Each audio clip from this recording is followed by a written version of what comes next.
Welcome. I'm Marcy Farmer, and the focus of my research is quantifying annual daylighting for LEED certification. To understand our research, it helps to have some background knowledge for LEED certification. Leadership in Energy and Environmental Design is an international green building rating system.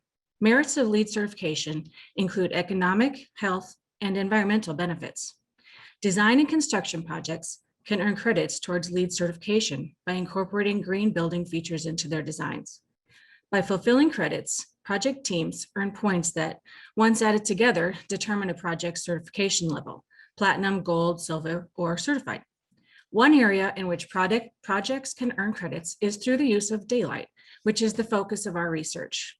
LEED provides 3 different options for projects to earn credits for their use of daylight. The first 2 options are based on computer simulations. A recent Penn State master's thesis has shown that the results from option 1 and option 2 produce nearly opposite results. In a building design, if you earn a point for the design in option 1, you could receive 0 points for it in option 2 and vice versa. Most projects apply the more simplified option 2 approach, but the more valid simulation method is the one in option 1. Our research focused on the development of a revised, simplified approach to quantifying annual daylighting for LEED option 2 that would provide better agreement with LEED option 1 so that the building projects have the data they need to receive daylight points for LEED certification. Utilizing AG32 and Radiance lighting simulation software, spatial daylight autonomy was calculated for 2 different locations and 3 window orientations. Different simulation approaches were then applied in an attempt to achieve results close to spatial daylight autonomy results. Room distributions produced by different sky and window shading conditions were then applied to estimate the daylight illuminance across the space based on the amount of light entering the room through the window. Here are the results of our first study with daylight distributions under 3 different sky window conditions individually. Option 1 is the first row, for which we were trying to get similar results in our trials. We used each of the 3 sky window conditions to simulate every hour of the year based on how much light was coming through the glazing. None of these return results similar to option 1. We then tried to combine 2 sky distributions, clear and diffused, based on when the shades would be applied, but still did not reach agreement with option 1.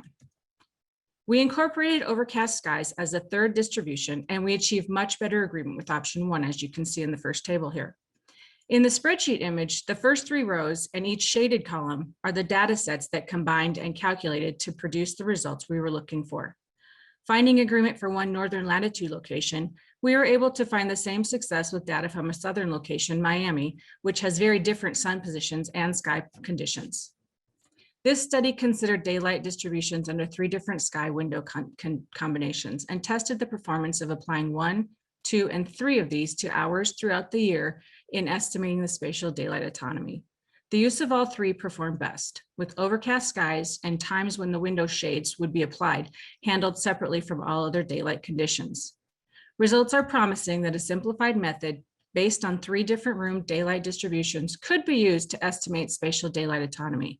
This revised option 2, while simplified, still requires more input data than the current option 2, since shade down hours and hourly window illuminance are required. More work has to occur to scale this method to a whole building. The development of simplified methods of computing shades down hours and window illuminance for each space in a building may be required for buildings with exterior obstructions such as other buildings, since these data increase the complexity of the revised option 2 approach. I want to thank CSATS for this opportunity, and a special thank you to Dr. Rick Mistrick for his patience and understanding. Thank you for your time.